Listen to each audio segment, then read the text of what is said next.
Endabeni zethu lamhlanje lilo Gibbs Dube. Abathenga bethengisa impahla balwa lamapolisa eHarare azama ukubasusa emigwaqweni kulandela ukuqhamuka komkhuhlane wesihudo osubulele abantu abangama-32.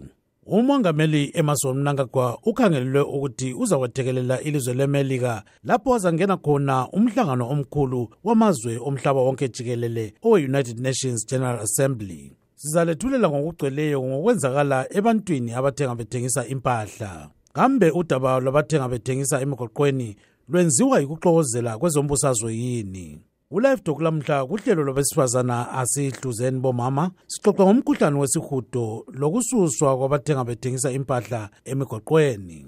Thumelani imlayezo yenu kuWhatsApp kunombolo ethi 001 202 465 0318 kumbe enkundleni yokukhulumisana lokuzilibazisa yebulenjini obe Facebook kukhasile VOA Ndebele.